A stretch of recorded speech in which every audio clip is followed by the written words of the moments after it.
अध्याय 5 सुंदरकांड। रामचरितमानस के सभी खंडों में से इस खंड को सुंदरकांड क्यों कहा जाता है, जबकि परिस्थितियां अभी भी खतरे से खाली नहीं हैं? और दूसरा, इस कांड में श्री राम का नहीं, मुख्य रूप से हनुमान और रावण के भाई विभीषण का वर्णन है। इस कांड को सुंदरकांड कहने का संकेत हमें इन दोनों पात्रों, हनुमान और विभीषण के विशिष्ट गुणों से मिलता है। अब देखना यह है कि श्री राम के इन भक्तों में ऐसी क्या विशेषता है जिसने तुलसीदास जी को इस खंड का नाम सुंदरकांड रखने के लिए प्रेरित किया। सफलता की कुंजी। भारत में हनुमान अपने दो गुणों के लिए जाने जाते हैं, भक्ति और शक्ति। वास्तव में ये दोनों गुण एक दूसरे में इस प्रकार गुंथे हुए हैं कि एक से दूसरे को बल मिलता है। इस कांड में हनुमान के इन दोनों गुणों का बहुत सुंदर रूप देखने को मिलता है। तब हमारी समझ में आता है कि हनुमान ने किस प्रकार अपने स्वामी प्रभु राम के आशीर्वाद से इन दोनों गुणों को विकसित किया। हनुमान की परीक्षा। जब जामवान ने अपने बुद्धिमत्तापूर्ण वचनों से हनुमान को याद दिलाया कि उन्हें प्रभु राम की सेवा करने की शक्ति का वरदान मिला हुआ है और उन्होंने हनुमान को लंका जाकर सीता जी से मिलने और उनका समाचार प्रभु राम तक पहुंचाने के लिए प्रेरित किया, तो वह अति आनंदित हो उठे। उन्हें अपने भीतर एक विशेष प्रकार के आनंद और उत्साह का अनुभव हुआ और उन्होंने वानरों को विश्वास दिलाया कि वे श्री राम का कार्य करने में अवश्य सफल होंगे। फिर सबको मस्तक नवाकर हनुमान ने उनसे आग्रह किया कि उनके लंका से वापस आने तक वे सब यहीं समुद्र के किनारे रहकर उनकी प्रतीक्षा करें। तब हनुमान अपने हृदय में प्रभु राम के स्वरूप को धारण करके पास की एक पहाड़ी पर चढ़ गए और राम नाम का स्मरण करते हुए इतनी जोर से छलांग लगाई कि वे सीधे लंका की ओर ऐसे उड़ने लगे मानो श्री राम ने अपने धनुष से एक अचूक बाण छोड़ दिया हो। हनुमान को समुद्र के ऊपर से उड़ता देखकर समुद्र देवता को चिंता होने लगी कि यदि इस प्रकार बिना कहीं विश्राम किए हनुमान लगातार उड़ते रहे तो वह अवश्य ही थक जाएंगे। अतः उन्होंने समुद्र में डूबे मैनाक पर्वत को आदेश दिया कि वह समुद्र से निकलकर ऊपर आएं ताकि हनुमान उस पर थोड़ा विश्राम कर सकें। उनके आदेशानुसार मैनाक धीरे धीरे समुद्र तल से ऊपर उठने लगा और अंततः उसकी चोटी पानी से ऊपर दिखाई देने लगी। जब हनुमान ने, जो अभी अधिक ऊंचाई पर नहीं थे, मैनाक पर्वत की चोटी को पानी से ऊपर उठते देखा तो वह समझ गए कि मैनाक उन्हें अपनी चोटी पर विश्राम करने के लिए आमंत्रित कर रहा है, परंतु वहां रुककर आराम करने का उनका कोई इरादा नहीं था। अतः हनुमान ने उसकी उठती हुई चोटी को अपने हाथ से स्पर्श करके नम्रतापूर्वक उसका धन्यवाद किया। फिर सिर झुकाकर प्रणाम करते हुए कहा, प्रभु राम का कार्य किए बिना मुझे विश्राम नहीं। इतना कहकर वे आगे बढ़ गए। आकाश से देवताओं ने जब हनुमान को जाते देखा तो उन्होंने सर्पों की माता सुरसा को हनुमान की परीक्षा लेने के लिए भेजा।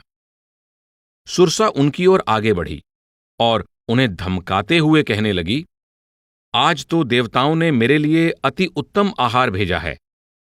हनुमान ने विनम्रता से उत्तर दिया, कृपया पहले मुझे श्रीराम का कार्य करने दें। उनका कार्य पूरा करके जब मैं सीता जी का समाचार उन तक पहुंचा दूंगा तो मैं वचन देता हूं कि मैं स्वयं ही लौट कर आऊंगा और सहर्ष आपके मुख में प्रवेश करके आपका भोजन बनूंगा। परंतु हे माता, कृपा करके अब मुझे जाने दीजिए। जब सुरसा ने किसी प्रकार भी उनकी बात नहीं मानी तो उन्होंने उसे ललकारते हुए कहा, ठीक है, तो अब तुम मुझे खा ही लो। हनुमान के विशाल शरीर को देखते हुए सुरसा ने अपना मुख 1 योजन यानी लगभग 8 मील चौड़ा कर लिया। हनुमान ने तब अपने शरीर को उससे 2 गुना विशाल कर लिया। सुरसा ने अपना मुख बढ़ाकर 16 योजन का किया तो हनुमान 32 योजन के हो गए। जैसे जैसे सुरसा अपना मुख बड़ा करती, हनुमान उससे 2 गुना विशाल हो जाते। इस तरह करते करते सुरसा ने अपने मुख को 800 योजन का कर लिया। तब हनुमान जी ने अपना आकार एकदम बहुत छोटा किया और शीघ्रता से उसके मुंह में घुसकर बाहर निकल आए। हनुमान ने तब सिर नवाकर उससे लंका जाने की अनुमति मांगी।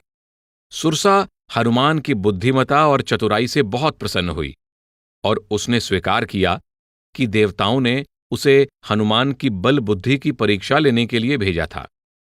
उसने कहा, वत्स, अब मैं जान गई हूं कि तुम बल बुद्धि के भंडार हो और मुझे पूरा विश्वास है कि तुम श्रीराम का निर्धारित कार्य बहुत अच्छी तरह पूरा करोगे। उन्हें यह आशीर्वाद देकर सुरसा वहां से चली गई और हनुमान जी भी हर्षित होकर उड़ चले। आगे समुद्र में एक राक्षसी रहती थी। वह अपनी माया से आकाश में उड़ते हुए पक्षियों को पकड़ लेती थी। वह पानी में उनकी परछाई देखकर उस परछाई को पकड़ लेती, जिससे वह पक्षी उड़ नहीं सकते थे और पानी में गिर जाते थे। तब वह उनको पकड़कर खा जाती थी। राक्षसी ने जब उड़ते हुए हनुमान की परछाई को पानी में देखा तो उसने उसी छल से उनको नीचे गिराने की कोशिश की, परंतु हनुमान तुरंत ही उसके छल को जान गए और उसे मार गिराया। इसके पश्चात हनुमान निर्विघ्न उड़ते गए और शीघ्र ही लंका के तट पर पहुंच गए। प्रायः जब कोई अच्छा या नेक काम करने लगता है या आध्यात्मिक मार्ग पर कुछ उन्नति करने लगता है तो उसके संकल्प की परीक्षा के लिए उसे भी कई परिस्थितियों का सामना करना पड़ता है। जब हनुमान अपने लक्ष्य के लिए निकले तो उन्हें भी परीक्षा देनी पड़ी। समुद्र में रहने वाली राक्षसी ने उन्हें नीचे गिराने की कोशिश की। मेनाक पर्वत ने विश्राम का प्रलोभन देकर उनकी गति को मंद करने का प्रयत्न किया। सर्पों की माता सुरसा ने भी उनके कार्य में विघ्न डालने और उन्हें काबू करने की पूरी कोशिश की, परंतु दृढ़ प्रतिज्ञ हनुमान अपने कार्य में किसी प्रकार की देरी सहन नहीं कर सकते थे। उन्हें पूर्ण विश्वास था कि करुणा निधान प्रभु राम की कृपा से वह अपना कार्य अवश्य पूरा कर लेंगे। हनुमान के लिए ये रुकावटें ही सफलता की अनुपम सीढ़ियां बन गईं, जो अंततः उन्हें विजय के लक्ष्य तक ले गईं। रामकथा सुनाते हुए शिव जी पार्वती से कहते हैं, हे प्रिय, हनुमान ने जिस तरह अपने मार्ग में आने वाली विघ्न बाधाओं का सामना किया, इसमें हनुमान की कोई चतुराई या बड़ाई नहीं। यह तो प्रभु राम की कृपा और उनके नाम का प्रताप है, जो स्वयं काल को भी खा जाता है। लंका पहुंचकर हनुमान एक पहाड़ी की चोटी पर चढ़कर पूरे द्वीप का निरीक्षण करने लगे। उन्होंने देखा कि लंका नगरी एक बहुत बड़े किले के अंदर है, जिसके चारों ओर बहुमूल्य मणियों से जड़ित स्वर्ण निर्मित बहुत ऊंची चारदीवारी जगमगा रही है। उसके अंदर बहुत से सुंदर सुंदर घर, महल, बाग बगीचे, फुलवाड़ियां, झीलें, कुएं और बावलियां थीं। हाथी, घोड़े, रथों, खच्चरों और पैदल राक्षस सेना के अनेक दल पूरे किले में फैले हुए थे। शूरवीर योद्धाओं के दल हर समय किले की सुरक्षा के लिए तैनात रहते थे। अनगिनत रक्षकों के दल को पहरा देते देखकर हनुमान ने निश्चय किया कि वह बहुत छोटा रूप धारण करके रात्रि के अंधकार में नगर में प्रवेश करेंगे, ताकि उनको कोई देख न ले। जब रात हुई तो प्रभु नाम का स्मरण करते हुए हनुमान ने मच्छर जितने छोटे कीड़े का आकार बना लिया और द्वार से प्रवेश करने का प्रयत्न किया, जिस पर लंकिनी नामक एक बहुत सतर्क राक्षसी पहरा दे रही थी।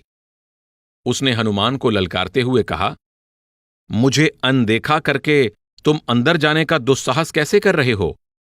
हे मूर्ख, क्या तुम नहीं जानते मैं कौन हूं? लंका में घुसने वाले सभी चोरों को मैं खा जाती हूं। अब उससे बचने का और कोई उपाय ना देखकर हनुमान अपने असली रूप में प्रकट हो गए और उसे इतने जोर का घूंसा मारा कि वह खून की उल्टी करती हुई धरती पर लुढ़क गई। स्वयं को संभालकर वह शीघ्रता से उठी और डर के कारण हाथ जोड़कर विनती करने लगी। उसने बताया, जब ब्रह्मा जी ने रावण को वरदान दिया था तो मैं भी वहां उपस्थित थी। उस समय ब्रह्मा जी ने मुझे सावधान किया था कि जब कोई वानर मुझे गंभीर रूप से घायल कर देगा तो समझ लेना कि राक्षस कुल के विनाश का समय आ गया है। लंकिनी ने कहा, हे तात, मैंने अवश्य ही कोई पुण्य कार्य किया होगा जो मैं श्री राम के दूत को अपनी आंखों से देख पा रही हूं। वत्स, यदि स्वर्ग और मोक्ष के सारे सुखों को तराजू के एक पलड़े में रख दिया जाए और दूसरे में संतों की क्षण मात्र की संगति से मिलने वाले आनंद को रखा जाए, तो भी संतों की संगति वाला पलड़ा ही भारी रहेगा। अर्थात स्वर्ग और मोक्ष के सारे सुख मिलकर भी एक क्षण के सत्संग की बराबरी नहीं कर सकते। अयोध्या के राजा रामचंद्र को अपने हृदय में धारण करके नगर में प्रवेश करके सब काम कीजिए। जिस पर श्री राम की कृपा दृष्टि होती है उसके लिए विष अमृत हो जाता है, शत्रु मित्र बन जाते हैं और विशाल समुद्र गाय के खुर के समान एक छोटा गड्ढा बन जाता है। अग्नि शीतल हो जाती है और सुमेरु पर्वत केवल धूल के एक कण के समान हो जाता है। प्रबिसी नगर कीजे सब काजा, हृदयम राखी कोसलपुर राजा। गरल सुधा रिपु कर ही मिताई, गोपद सिंधु अनल सितलाई। गरुड़ सुमेरु रेणु समताही, राम कृपा करि चितवा जाही। सीता की खोज में हनुमान का विभीषण से सहायता मांगना। तब हनुमान ने बहुत छोटा रूप धारण करके प्रभु राम का स्मरण करते हुए नगर में प्रवेश किया और सीता की खोज आरंभ कर दी। वह एक एक महल में जाकर सीता की खोज करने लगे। फिर वह रावण के अति आकर्षक महल में गए, जहां उन्होंने रावण को शयन करते देखा, परंतु सीता जी कहीं भी दिखाई नहीं दी। रावण के महल से बाहर निकलकर हनुमान को एक और भव्य महल दिखाई दिया, जिसके आंगन में मंदिर बना हुआ था। उन्हें यह देखकर बहुत प्रसन्नता हुई कि मंदिर की बाहरी दीवारों पर विशेष रूप से प्रभु राम के धनुष और बाण के चिन्ह अंकित किए हुए थे। पास में नई नई कोपलों वाले पौधे पवित्र तुलसी के लहरा रहे थे। यह सब देखकर उन्होंने अनुमान लगाया कि यह भवन निश्चित रूप से किसी प्रभु प्रेमी सज्जन का ही हो सकता है। वह महल रावण के छोटे भाई विभीषण का था, जो राक्षस होते हुए भी प्रभु राम का अनन्य भक्त था। हनुमान आश्चर्यचकित थे कि राक्षसों की इस नगरी में किसी पुण्य आत्मा सज्जन का मिलना वह स्वप्न में भी नहीं सोच सकते थे। ठीक उसी समय विभीषण जाग गए और उन्होंने 2 बार राम नाम का उच्चारण किया। श्री राम का नाम सुनकर हनुमान अत्यंत उत्साहित हो गए। ऐसा मन में विचार करके कि सज्जन पुरुष से बात करने में उनके काम की कोई हानि नहीं होगी, हनुमान ने विभीषण से बात करने का निश्चय किया। वह एक ब्राह्मण का वेश बनाकर विभीषण के महल के द्वार पर गए और उच्च स्वर में मंत्रों का उच्चारण करने लगे। सुनते ही विभीषण बाहर आए तो एक ब्राह्मण को द्वार पर खड़े देखकर सिर झुकाकर प्रणाम किया और पूछा, हे ब्राह्मण देवता, आप कौन हैं और यहां लंका में आने का आपका क्या प्रयोजन है? कृपया मुझे बताइए, क्या आप कोई प्रभु भक्त हैं? क्योंकि आपको देखकर मेरे हृदय में अपने आप ही अत्यंत प्रेम उमड़ रहा है। क्या आप दीनों पर दया करने वाले स्वयं प्रभु राम हैं, जो मुझ जैसे तुच्छ सेवक को दर्शन देकर कृतार्थ करने आए हैं? विभीषण की नम्रता देखकर हनुमान के सभी संदेह दूर हो गए। वह ब्राह्मण का रूप त्याग कर अपने असली रूप में प्रकट हो गए। तब उन्होंने विभीषण को प्रभु राम के 14 वर्ष के वनवास और सीताहरण की सारी कथा कह सुनाई और बताया कि वह प्रभु राम के सेवक बनकर सीता जी की खोज में लंका आए हैं। राम के नाम का स्मरण करते ही दोनों भक्तों का शरीर पुलकित हो गया और उनके गुणों का गान करते करते दोनों के हृदय आनंदमग्न हो गए। देखा जाए तो हनुमान और विभीषण दोनों ही अलग अलग पृष्ठभूमि से संबंध रखते थे। हनुमान वानर जाति से थे और विभीषण लंका के राजसी परिवार के एक राक्षस थे, परंतु दोनों में एक ही समानता थी कि दोनों प्रभु राम के अनन्य भक्त थे। श्री राम का नाम लेते ही दोनों का हृदय विरह वेदना से व्याकुल हो गया और दोनों की आंखों से प्रेम के आंसू बहने लगे। यह है प्रेम और भक्ति की शक्ति, जो दो प्रेमियों के मध्य रूप, रंग, जाति, संस्कृति और सामाजिक तथा आर्थिक पृष्ठभूमि के सारे अंतर को मिटाकर एक कर देती है। दक्षिण भारत के एक संत त्यागराज जी कहते हैं, इससे अधिक परम आनंद की और क्या बात हो सकती है। हे राम, जब प्रेमी भक्तों के हृदय मिलकर एक हो जाते हैं तो इससे अधिक मंगलमय और कुछ हो ही नहीं सकता। विभीषण ने तब अपनी व्यथा सुनाते हुए कहा, हे पवनपुत्र हनुमान, मैं आपको अपने दुख का क्या वर्णन करूं। मैं यहां लंका में इन क्रूर और भयानक राक्षसों के बीच ऐसे रह रहा हूं जैसे तेज नुकीले दांतों के बीच बेचारी जीभ। हे तात, मुझे बताइए कि क्या मुझे अनाथ जानकर सूर्यकुल के नाथ प्रभु राम कभी मुझ पर भी अपनी दया मिहर बरसाएंगे। मेरा राक्षसी शरीर तामसिक है, अर्थात ऐसा शरीर जो अज्ञानता के अंधकार में ही डूबा रहता है, जिसके कारण मैं कुछ साधनों से वंचित हूं और मेरे मन में प्रभु के चरण कमलों के प्रति पर्याप्त प्रेम भी नहीं है। परंतु हे हनुमान, तुम्हें देखकर मुझे कुछ विश्वास हो गया है कि प्रभु कृपा के बिना संत नहीं मिलते। यह केवल प्रभु राम की ही कृपा है जो आपने मुझे यहां आकर दर्शन दिए हैं। विभीषण के हृदय की व्याकुलता देखकर हनुमान बहुत प्रभावित हो गए। बड़ी नम्रता और दीनता से उन्होंने कहा, हे विभीषण, सुनो, प्रभु राम की यही रीति है कि वे सेवकों से सदा ही प्रेम करते हैं। मुझे ही देख लीजिए, मैं तो किसी उच्च कुल से नहीं, केवल एक चंचल वानर हूं और मुझ में कोई योग्यता भी नहीं। वास्तव में हम वानर तो इतने तुच्छ जीव हैं कि प्रातःकाल यदि कोई हमारा नाम भी ले ले तो उसे दिन भर भोजन नसीब नहीं होता। हे मित्र, मैं तो इतना अधम हूं, फिर भी दयालु प्रभु राम ने मुझ पर इतनी कृपा की है। प्रभु राम का गुणगान करते हुए हनुमान की आंखें नम हो गईं और उन्होंने कहा, हे विभीषण, वे लोग कितने अभागे हैं जो ऐसे कृपाल दीनदयाल प्रभु को भुलाकर विषय विकारों के पीछे भटकते रहते हैं। इस प्रकार प्रभु की महिमा का गुणगान करते हुए हनुमान को अपने हृदय में परम शांति का अनुभव हुआ। तब विभीषण ने उन्हें बताया कि सीता जी को कहां और कैसे रखा गया है। फिर हनुमान ने उनका आभार प्रकट करते हुए उनसे विदा ली। सीता जी जहां रहती थी उस अशोक वाटिका में पहुंचकर हनुमान ने अपना आकार फिर छोटा कर लिया। वृक्षों के समूह में से उड़ते हुए हनुमान ने सीता जी को देखकर मन ही मन उन्हें प्रणाम किया। अशोक वृक्ष के नीचे बैठी सीता जी कितनी दुर्बल और लाचार दिखाई दे रही थीं। वह अपने हृदय में निरंतर श्री राम के गुणों का स्मरण करती हुई बैठी थीं।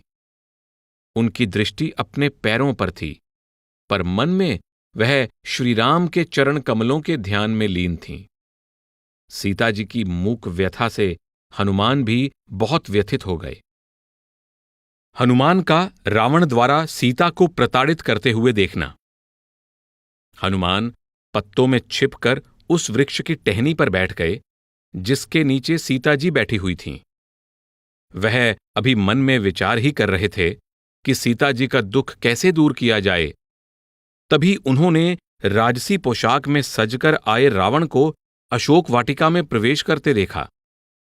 उसके साथ उसकी पत्नी मंदोदरी और अन्य राक्षसी सेविकाएं भी थीं।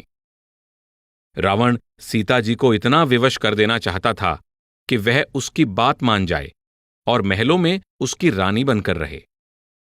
उसने कई प्रकार के प्रलोभन देकर सीता जी को वश में करने की कोशिश की, कभी मधुर और कभी कठोर स्वर में, कभी धमकाने के लहजे में और कभी खुशामद करते हुए, अर्थात उस दुष्ट ने सीता जी को साम दाम भय भेद आदि दिखलाकर हर तरीके से डराने की कोशिश की।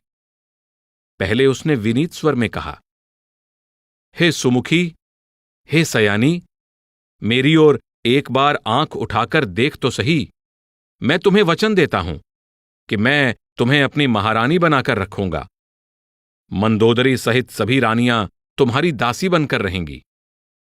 अपने प्रियतम श्री राम का स्मरण करते हुए सीता जी ने एक घास का तिनका तोड़ा और पर्दे के प्रतीक के रूप में उस तिनके की ओट लेकर कहा, हे दशशीष रावण, सुनो, क्या कभी जुगनू के प्रकाश से कमलिनी खिल सकती है? यह बात अच्छी तरह जान लो कि सूर्य के समान प्रकाशमान श्री राम के सामने तुम एक जुगनू के समान हो। क्या तुम श्री राम के बाण की शक्ति को नहीं जानते? हे पापी, मुझे अकेली देखकर तूने धोखे से मेरा अपहरण किया है। हे नीच निर्लज्ज, क्या तुझे अपने किए पर जरा भी शर्म नहीं आती?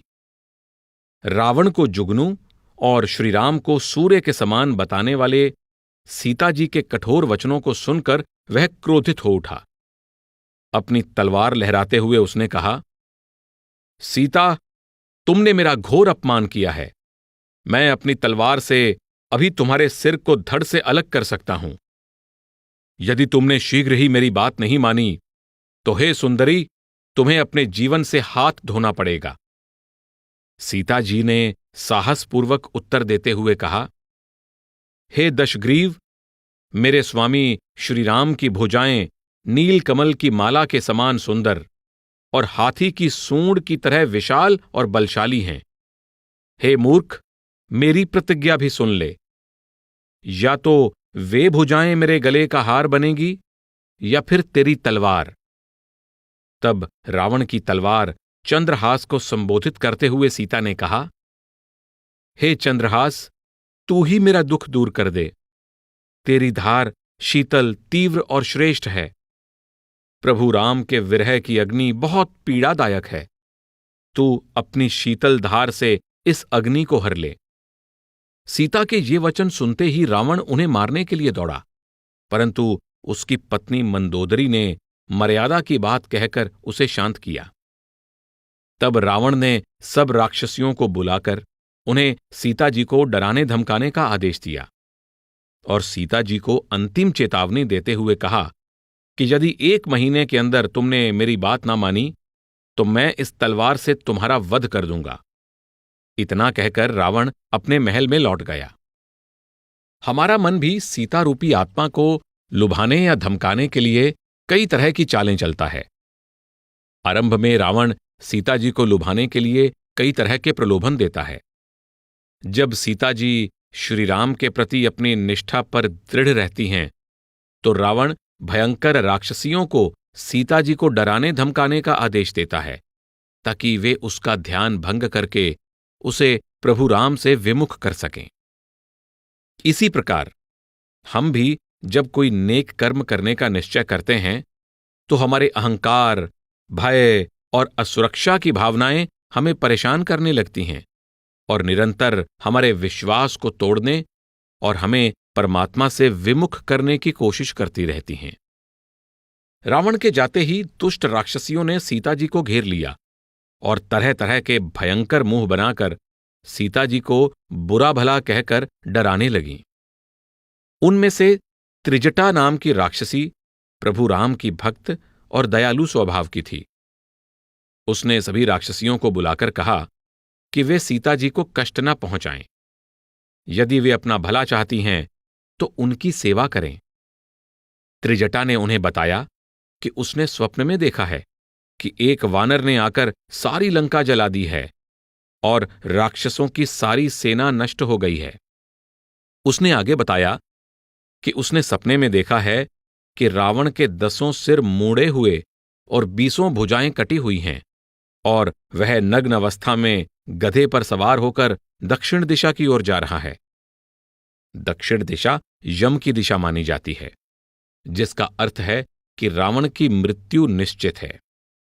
उसने यह भी देखा कि लंका का राज्य विभीषण को मिल गया है और लोग नगाड़े बजा बजा कर श्रीराम की जय जयकार कर रहे हैं। त्रिजटा ने बताया कि उसे तीव्र पूर्वाभास हो रहा है कि उसका सपना कुछ ही दिनों में शीघ्र पूर्ण होने वाला है। त्रिजटा के वचन सुनकर राक्षसियां भयभीत हो गईं और उन्होंने सीता जी को डराना धमकाना बंद कर दिया। फिर सीता जी के चरणों में गिरकर उनसे क्षमा मांगी और इधर उधर चली गईं। तब व्याकुल सीता जी ने हाथ जोड़कर त्रिजटा से कहा, हे माता, इस संकट की घड़ी में तू ही मेरी साथी है।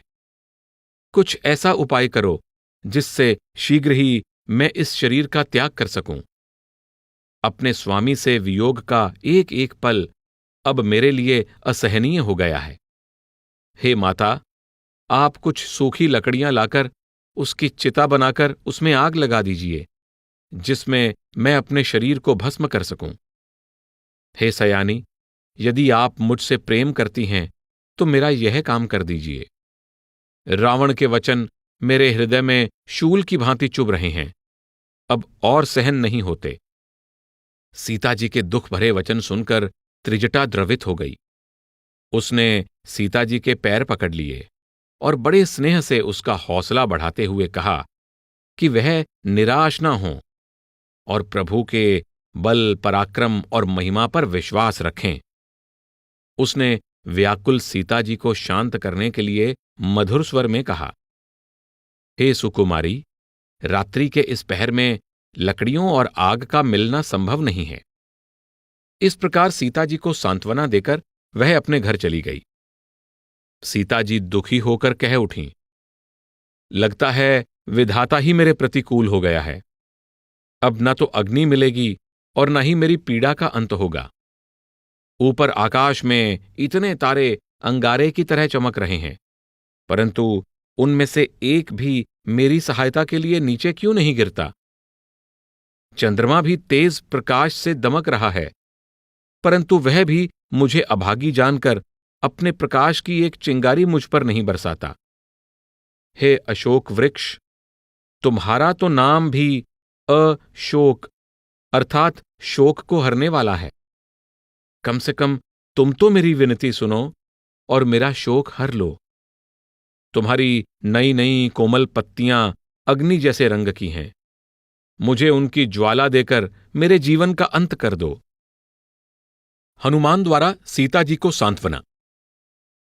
सीता जी को इतना दुखी और निराश देखकर अशोक वृक्ष पर बैठे हनुमान का एक एक पल एक युग के समान व्यतीत हो रहा था। उन्होंने श्रीराम की दी हुई सोने की अंगूठी सीता जी के सामने डालकर अपना भेद प्रकट करने का निश्चय किया। सीता जी ने जब चमचमाती सोने की अंगूठी को नीचे गिरते देखा तो सोचा कि शायद अशोक वृक्ष ने ही उनकी प्रार्थना सुनकर एक अंगारा गिरा दिया है। उन्होंने लपक कर उसे उठाया तो श्रीराम के नाम से अंकित अंगूठी को देखकर वह हर्ष, शोक और विस्मय की मिलीजुली भावना से व्याकुल हो उठीं। वह जानती थीं कि श्रीराम तो अजेय हैं। उनकी अंगुली से यह अंगूठी निकालना किसी के लिए भी संभव नहीं है, और उनको यह भी विश्वास था कि माया या छल से कोई ऐसी दिव्य अंगूठी को बना भी नहीं सकता। उनके मन में विचारों का तूफान उठने लगा कि यदि यह अंगूठी श्रीराम की ही है तो यह यहां आई कैसे? हनुमान ऊपर वृक्ष की शाखाओं में छिपे इस दृश्य को देख रहे थे। जब उन्होंने देखा कि सीता जी विचारों की उथल पुथल में खोई हैं, तो वह मधुर स्वर में श्रीराम का गुणगान करने लगे। हनुमान की आवाज से सीता जी का ध्यान उस ओर गया। श्रीराम का गुणगान सुनते ही उनके हृदय का सब शोक संताप जाता रहा। यद्यपि सीता जी नहीं जानती थीं कि कौन बोल रहा है, फिर भी उसकी वाणी से इतनी मंत्रमुग्ध हो गईं कि कान लगाकर ध्यानपूर्वक सुनने लगीं। हनुमान ने आदि से अंत तक सारी कथा कह सुनाई, जिसे सीता जी बड़े मनोयोग से सुनती रहीं। परम आनंद से अभिभूत होकर सीता जी ने ऊपर देखते हुए कहा, मधुरता से भरी तुम्हारी यह कथा कानों में अमृत घोल रही है। परंतु हे भाई, तुम जो भी हो, छिपकर क्यों बैठे हो? अपने आप को प्रकट क्यों नहीं करते? हनुमान वृक्ष से कूद पड़े और जमीन पर लेटकर सीता जी को दंडवत प्रणाम किया। वानर को देखकर सीता ने भय और विस्मय से अपना मुख फेर लिया। हनुमान ने अपना परिचय देते हुए कहा, हे माता, मुझ पर विश्वास कीजिए, मैं श्रीराम का दूत हूं। मैं करुणा निधान प्रभु राम की शपथ लेकर कहता हूं कि मैं सत्य कह रहा हूं। जो अंगूठी मैंने वृक्ष से गिराई है, वह स्वयं प्रभु राम ने मुझे दी थी, ताकि मैं आपको उनकी निशानी दिखा सकूं। सीता जी अभी भी उलझन में थीं और कहने लगीं, तुम वानर और श्रीराम एक श्रेष्ठ नर, नर और वानर में यह मित्रता कैसी? हनुमान ने तब श्रीराम से मिलने की सारी कथा कह सुनाई। प्रत्येक घटना को सुनाते हुए हनुमान के शब्दों से छलकते प्रेम को देखकर सीता को विश्वास हो गया कि यह मन, वचन और कर्म से प्रभु का भक्त और उनका सच्चा सेवक है। अब हनुमान के प्रति उनका स्नेह और अधिक बढ़ गया। आंखों से अश्रुधारा बहने लगी और शरीर पुलकित हो गया। सीता जी ने कहा, हे तात, अपने स्वामी श्रीराम की विरह वेदना में मैं निराशा और शोक के सागर में डूब रही थी। तुम मेरे लिए जीवन रक्षक जहाज बनकर आए हो। अब मुझे बताओ कि मेरे स्वामी श्रीराम कैसे हैं और उनके छोटे भाई कुशल से तो हैं? मेरे स्वामी स्वभाव से ही कोमल हृदय, कृपालु और विनम्र हैं। फिर वे मेरे प्रति इतने कठोर और उदासीन क्यों हैं? श्रीराम अपने सेवकों पर बहुत दयालु हैं। कृपया मुझे बताओ कि क्या वे कभी मुझे याद भी करते हैं या नहीं? हे वत्स, मुझे दोबारा उस श्यामल मुख के दर्शन करने का सुख कब प्राप्त होगा? इसके आगे वह एक शब्द भी नहीं बोल पाईं और उनकी आंखों से आंसू बहने लगे और वह श्रीराम को पुकार कर कहने लगीं, हे नाथ, आपने मुझे बिल्कुल ही भुला दिया है। क्यों प्राणनाथ, क्यों आपने मुझे अकेला छोड़ दिया है? आगे वह एक शब्द भी नहीं बोल पाईं और उनकी आवाज हृदय विदारक सिसकियों में डूब गई और फिर धीरे धीरे खामोश हो गई। सीता जी को विरह से व्याकुल देखकर उनको सांत्वना देने के लिए हनुमान अति कोमल और विनीत स्वर में बोले, हे माता, श्रीराम अपने छोटे भाई सहित कुशल से हैं, परंतु आपके कष्ट और पीड़ा के विषय में सोचकर कृपा सिंधु श्रीराम भी दुखी हो जाते हैं। हे माता, आप अपना मन छोटा ना करें। मेरा विश्वास कीजिए, जितनी आप दुखी हैं, प्रभु राम आपसे अधिक दुखी हैं। हे माता, अब आप मन में धैर्य धारण करके श्रीराम का संदेश सुनिए। जैसे ही हनुमान श्रीराम का संदेश सुनाने लगे, उनका गला रुंध गया और आंखों से प्रेम के आंसू बहने लगे। हनुमान ने बताया कि श्रीराम ने कहा है, हे सीते, तुम्हारे वियोग में ऐसा लगता है जैसे सारा संसार ही मेरे प्रतिकूल हो गया है। वृक्षों की नई लाल लाल कोमल पत्तियां मुझे अग्नि की तरह जलाती हैं। रात काल रात्रि के समान भयंकर और चंद्रमा की किरणें सूर्य के समान जलाने वाली हो गई हैं। सुंदर कमल के फूल मानो नुकीले भाले बन गए हों और बादल मानो खौलते हुए तेल की वर्षा कर रहे हों। तुम्हारे साथ जो सब कुछ सुखदायक था, अब वही पीड़ादायक बन गया है। हे सीता, तुम्हारे बिना शीतल सुगंधित समीर सांप की फुफकार की तरह जहरीली हो गई है। काश मैं अपना दुख किसी को कह पाता तो शायद मेरे मन का बोझ कुछ हल्का हो जाता, परंतु मैं जानता हूं कि मेरी व्यथा को समझने वाला कोई नहीं। प्रिय, सच्चे प्रेम का यह संबंध केवल मैं जानता हूं और मेरा हृदय, परंतु मेरा यह हृदय तो हमेशा तुम्हारे पास ही रहता है। बस समझ लो, संक्षेप में यही मेरे प्रेम का सार है। श्री राम द्वारा सीता के लिए दिया गया संदेश देखने में ऐसा लगता है जैसे कि एक सामान्य प्रेमी का अपनी प्रेमिका के लिए दिया गया संदेश हो, जो अपनी प्रेमिका के विरह में दुखी है और उससे एक पल का वियोग भी सहन नहीं कर सकता। परंतु जब हम इस बात को ध्यान में रखें कि श्री राम मानव शरीर में स्वयं परमात्मा हैं और सीता जी आत्मा हैं, तो वास्तव में ये परमात्मा के ही वचन हैं कि आत्मा को पुनः अपने साथ मिलाने के लिए परमात्मा भी बेचैन है। संत महात्मा हमें समझाते हैं कि आत्मा परमात्मा से मिलने के लिए जितना आतुर रहती है, परमात्मा भी उससे मिलने के लिए 100 गुना अधिक आतुर रहता है। कई बार जब हम परमात्मा के वियोग में दुखी होते हैं और सोचते हैं कि परमात्मा ने अपने आप को हमसे क्यों छिपा रखा है, हो सकता है ऐसा ना हो। हमारा उसको पुकारना वास्तव में उसका हमें पुकारना होता है। हमारी उससे मिलने की इच्छा भी असल में उसी की इच्छा का प्रतिबिंब है। जैसा कि महाराज चरण सिंह जी कहते हैं, यह परमात्मा ही है जो हमारे अंदर अपने लिए कशिश पैदा करता है। वही हमारे अंदर प्रभु नाम की इच्छा जगाता है।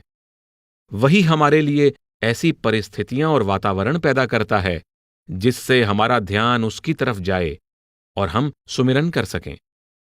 इस प्रकार हमारे अंदर बैठकर वह स्वयं अपनी ही बंदगी करता है। प्रभु राम का संदेश सुनकर सीता जी इतनी आनंद विभोर हो गईं कि उन्हें अपने शरीर की भी सुधि न रही। उनको सांत्वना देते हुए हनुमान ने आगे कहा, हे माता, कुछ समय और धैर्य रखिए। सेवकों को सुख देने वाले प्रभु राम और उनकी महिमा का स्मरण कीजिए। मेरी बात मानिए और अपना भय त्याग दीजिए। श्री राम के बाण अग्नि के समान हैं और उनके सम्मुख राक्षसों के समूह मात्र पतंगे और जुगनू हैं, जो स्वयं ही इसमें जल जलकर मर जाएंगे। अतः हे माता, साहस रखो और इन राक्षसों को अब मरा ही समझो। यदि प्रभु राम को पता होता कि आप कहां हैं, तो आपकी रक्षा में इतना विलंब न होता। श्री राम के बाण उदय होते सूर्य की किरणों के समान हैं। उनके सामने अंधकार रूपी राक्षस नहीं ठहर सकते। हे माता, मैं आपको इसी समय वापस ले जा सकता हूं, परंतु मेरे प्रभु ने इस तरह का कोई आदेश मुझे नहीं दिया। माता, आप धैर्य रखिए। अब बस कुछ ही दिनों की बात है। श्री राम स्वयं वानर सेना के साथ आएंगे और राक्षसों का नाश करके आपको ले जाएंगे। तब नारद जी तीनों लोकों में प्रभु का यशोगान करेंगे। हनुमान की बातें सुनकर अभी भी सीता जी के मन में एक शंका थी। उन्होंने कहा, हे पुत्र, सभी वानर तो तुम्हारी तरह छोटे शरीर वाले होंगे, परंतु राक्षस योद्धा तो बहुत बलवान हैं। मुझे विश्वास नहीं हो रहा कि वानर युद्ध में राक्षसों को कैसे हरा पाएंगे।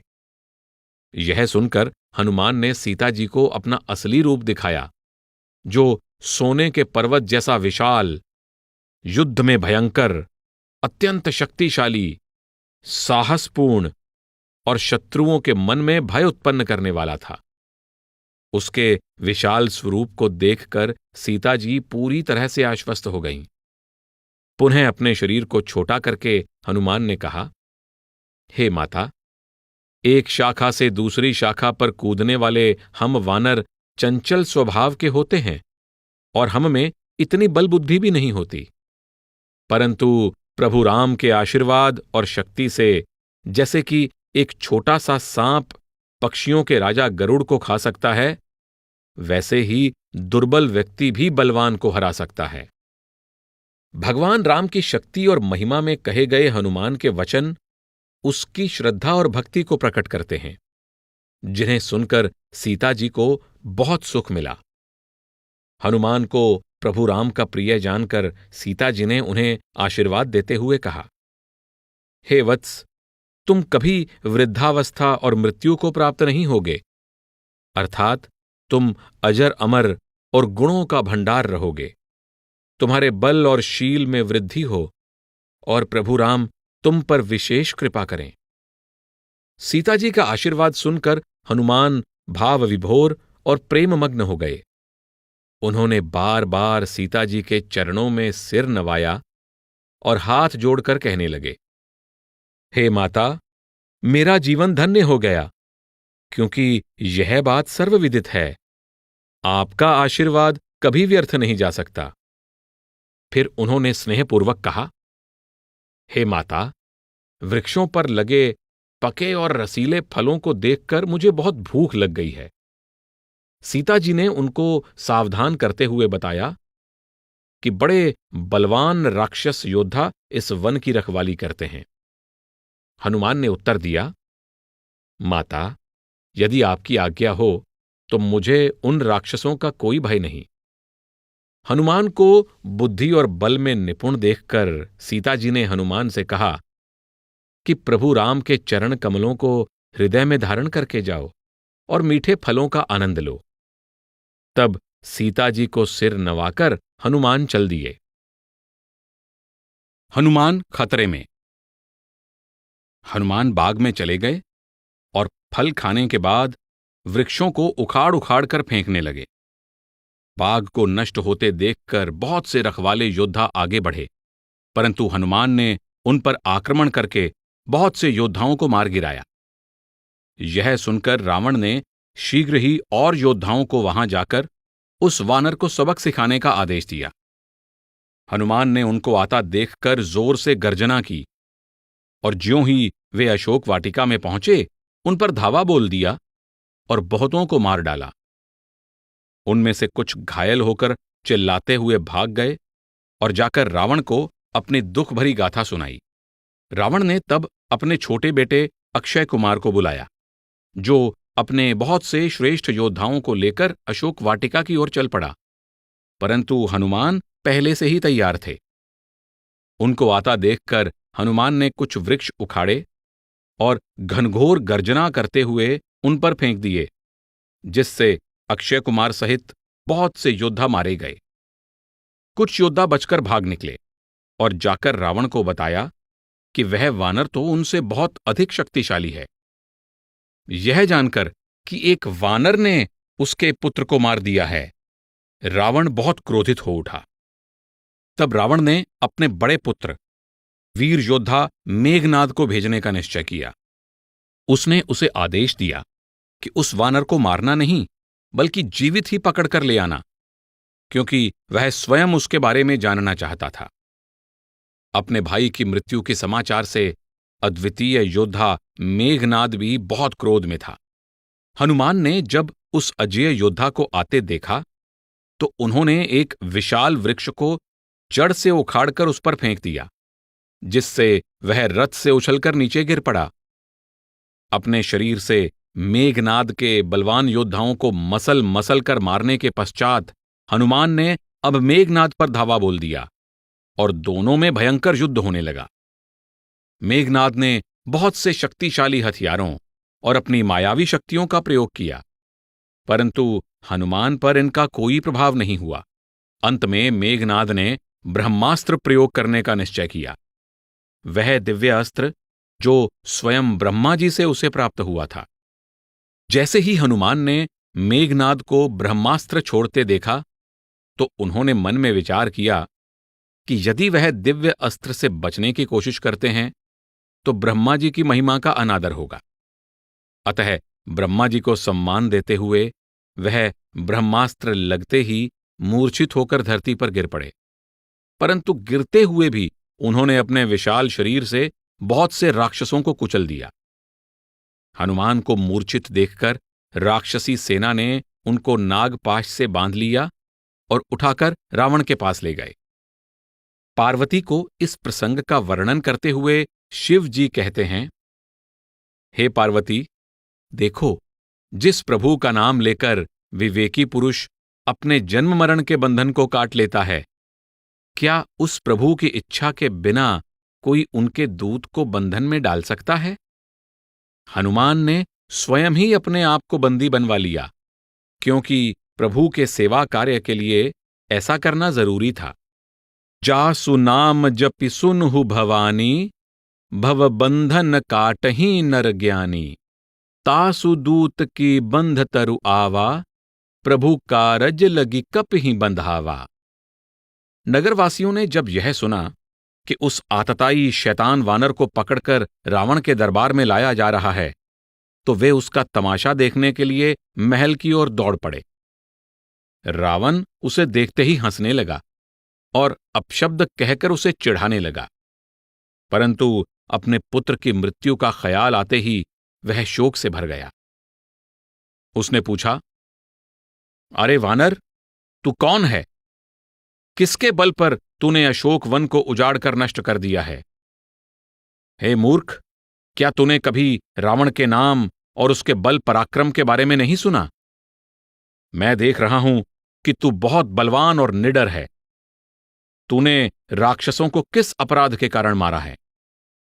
अरे मूर्ख, क्या तुझे अपने मारे जाने का कोई भय नहीं? हनुमान ने रावण की ओर देखते हुए निडरता से उत्तर दिया, हे रावण, सुनो, जिसका बल पाकर माया असंख्य ब्रह्मांडों की रचना करती है, जिसकी शक्ति से ब्रह्मा, विष्णु और महेश संसार का सृजन, पालन और संहार करते हैं, जिसके बल पर सहस्र फन वाला शेषनाग पर्वतों और वनों सहित सारी पृथ्वी को सिर पर धारण किए हुए है, और जो देवताओं की रक्षा और तुम जैसे दुष्टों को दंड देने के लिए बार बार संसार में अवतरित होते हैं, यह वही हैं जिन्होंने शिव जी के कठोर धनुष को तोड़कर तुम्हारे सहित सभी राजाओं के गर्व को चूर चूर कर दिया था। उन्होंने खर, दूषण और बाली जैसे अतुलनीय योद्धाओं को मारा है, वीरता में जिनकी कोई बराबरी नहीं कर सकता था, जिनकी शक्ति के एक कण मात्र से तुमने समस्त चराचर जगत को जीत लिया है, और जिनकी प्रिय पत्नी को तुम धोखे से हर लाए हो। मैं उन्हीं का दूत हूं। हनुमान ने तब व्यंग करते हुए कहा, मैं तुम्हारी शक्ति को तो बहुत अच्छी तरह जानता हूं। याद करो, जब बाली और सहस्रबाहु के साथ युद्ध में तुम शक्तिहीन हो गए थे। हे राक्षसों के राजा, मुझे भूख लगी थी, इसलिए मैंने कुछ फल तोड़कर खा लिए, और वानर स्वभाव होने के कारण कुछ शाखाएं भी तोड़ दीं। परंतु जब कुछ दुष्ट राक्षस मुझे मारने लगे, तो हे राजन, देह तो सबको प्यारी होती है, तो अपने बचाव के लिए मैंने उन्हें मार दिया। परंतु मैंने सिर्फ उन्हें ही मारा है जिन्होंने मुझे मारने की कोशिश की थी। अब सिर्फ इसी कारण तुम्हारा पुत्र मुझे बांध कर ले आया है। मुझे इसके लिए कोई लज्जा या शर्म नहीं, क्योंकि मैं तो केवल अपने प्रभु का कार्य पूर्ण करने के लिए आया हूं। हनुमान ने तब उस अहंकारी रावण से विनम्रतापूर्वक कहा, हे रावण, मैं तुमसे हाथ जोड़कर विनती करता हूं, अपना अहंकार त्याग कर मेरी बात ध्यान से सुनो। तुम अपने कुल की मर्यादा और अपने परिवार के विषय में विचार कर देखो। अपना भ्रम छोड़कर प्रभु राम से विनती करो, जो अपने भक्तों को अभयदान देकर निर्भय कर देते हैं। यम, जो देवता, राक्षस और समस्त संसार को खा जाता है, वह भी उनसे भयभीत रहता है। ऐसे प्रभु से भूल कर भी वैर मोल ना लो। मैं विनती करता हूं कि सीता जी को वापस कर दो। राक्षसों को मारने वाले प्रभु राम शरणागत की रक्षा करने वाले और दया के सागर हैं। यदि तुम उनकी शरण में जाओ, तो वे तुम्हारा अपराध क्षमा करके तुम्हें भी अपनी शरण में ले लेंगे। श्री राम के चरण कमलों को अपने हृदय में धारण करके तुम लंका पर निष्कंटक राज्य करो। हे दशग्रीव, मैं शपथ लेकर कहता हूं कि श्री राम के विरोधी की रक्षा कोई नहीं कर सकता। यदि तुम श्री राम से शत्रुता करोगे, तो सहस्रों ब्रह्मा, विष्णु और शिव भी तुम्हें नहीं बचा सकते। अत्यधिक मोह और अज्ञानता से उत्पन्न इस दुखदायी अहंकार का त्याग कर दो और रघुकुल के स्वामी, कृपा सिंधु प्रभु राम का भजन करो। सुनु 10 कंठ कहऊं पनरोपी, विमुख राम त्राता नहीं कोपी। शंकर सहस विष्णु अज तोहि, सकहि न राखी राम कर द्रोही। मोह मूल बहुसूल प्रद, त्यागहु तम अभिमान। भजहु राम रघुनायक, कृपा सिंधु भगवान। रावण अहंकार पूर्वक जोर जोर से हंसने लगा और बोला, देखो तो कौन है यह? एक बंदर ज्ञानी गुरु बनने चला है। अरे दुष्ट, तू मुझे, लंका के अजेय राजा को सीख देने का दुस्साहस कर रहा है। निश्चय ही तेरा अंत निकट है। हनुमान ने बीच में ही टोकते हुए कहा, यह तेरी बुद्धि का फेर है। हे लंकेश, सुनो, इसके विपरीत होने वाला है, अर्थात मेरा नहीं, तेरा अंत निकट आ रहा है। हनुमान के वचन सुनते ही रावण क्रोध से आग बबूला हो गया और कहने लगा, अरे कोई इस दुष्ट को मार क्यों नहीं देता? यह सुनते ही राक्षस उसे मारने के लिए दौड़े। ठीक उसी समय विभीषण ने दरबार में प्रवेश किया।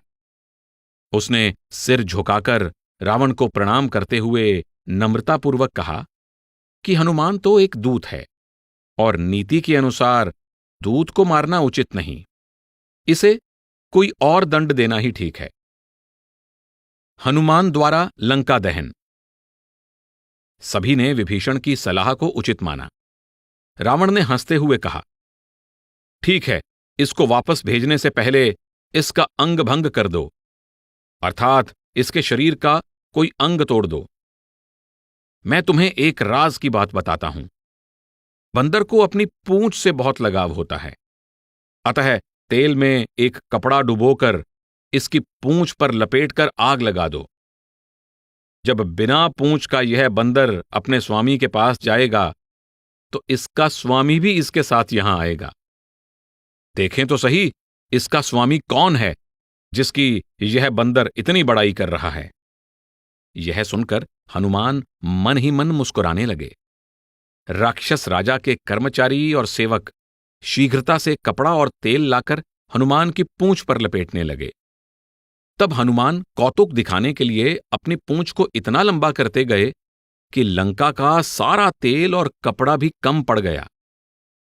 बंदर का तमाशा देखने के लिए लंकावासी अपने घरों से बाहर निकल आए और वे हनुमान को ठोकर मार मार कर हंसने लगे और तालियां बजाते, ढोल नगाड़े बजाते उसे लंका की गलियों में घुमाने लगे और फिर उसकी पूंछ में आग लगा दी। राक्षस यह देखकर निराश हो गए कि आग की लपटों को देखते ही हनुमान ने अपना आकार बहुत छोटा कर लिया। फिर शीघ्रता से अपने आप को बंधनों से मुक्त करके वह कूदकर सोने के महलों पर चढ़ गए। ऊपर पहुंचकर हनुमान ने फिर अपने आप को इतना विशाल कर लिया कि उनका शरीर आकाश को स्पर्श करता दिखाई देने लगा। उसी समय भगवान की प्रेरणा से तेज हवा चलने लगी। हनुमान जी अट्टहास करके गरजे और बड़ी फुर्ती से एक भवन से दूसरे भवन पर कूदते हुए सारी लंका को आग लगा दी। लंका को जलते देखकर नगरवासी भयभीत होकर चिल्लाने लगे, हाय, अब हमें कौन बचाएगा? हमने तो पहले ही कहा था कि यह कोई साधारण वानर नहीं, कोई देवता ही वानर का रूप धारण करके आया है। साधु पुरुष के अपमान का यह फल है कि सारी नगरी धू धू करके जल रही है, मानो इसका कोई मालिक ही ना हो। इस प्रकार एक क्षण में सारा नगर जलकर राख हो गया। केवल एक विभीषण का महल बच गया, जिसे विभीषण का मान रखने के लिए हनुमान ने जानबूझकर छोड़ दिया था। संत रज्जब कहते हैं, यदि तुम उस अनामी प्रभु से प्रेम करते हो और अंतर में ध्यानावस्था में उस निराकार परमात्मा के दर्शन करते हो, तो तुम भी हनुमान की तरह बिना नाव के समुद्र लांघ सकते हो।